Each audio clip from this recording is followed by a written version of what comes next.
So every year, our school goes on what's called the alternative February break. We take the 3 days of February break and generally that entire week, and we go somewhere in the country that is in need of some help and restoration. For the past 2 years, we've attended what was known as Trenton, North Carolina. It's a very, very small town, probably the size of downtown Royal Oak alone is the size of Trenton. And we stayed there and we went to another small town called New Bern, which is where we really did the bulk of our work. But last year, I was part of a very small group who got to go to one woman's house on the ocean, and it was a very, very humbling experience. And we went to this lady's house, and from the outside, it looked beautiful. It looked like a beautiful little countryside home right on the ocean. It was wonderful. And then we went inside, and the entirety of this woman's house was just stripped to the studs. There were just bare walls, bare floors.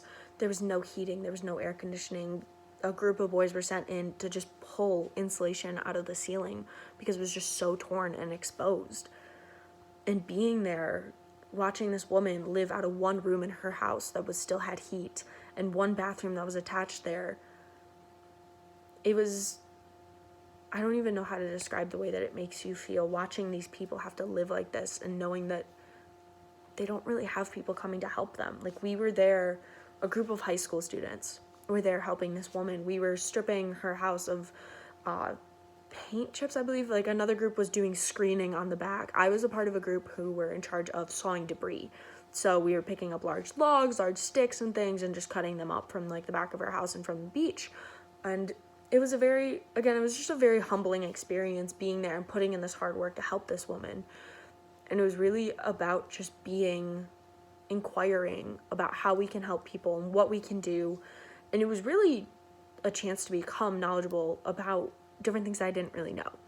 I got to learn how to use a Sawzall, which is a giant tool. I believe it's called a reciprocating saw is its official name, but we just called it the Sawzall.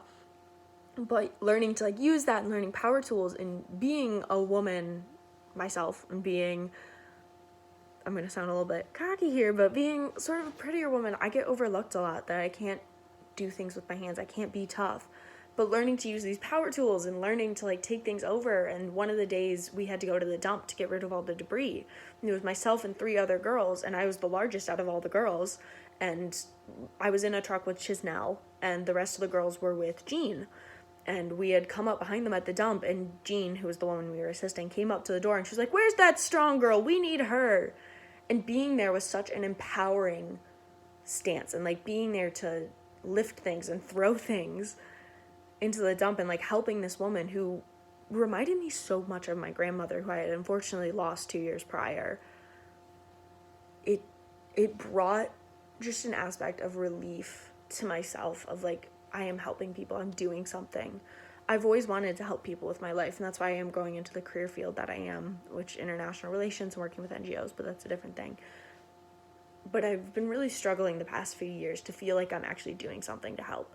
But being there for this woman and knowing that we were renovating her house and going back and seeing it this year was an amazing experience, knowing that I helped somebody. I did that. I was there for her when she needed people. And that is something that can't be described.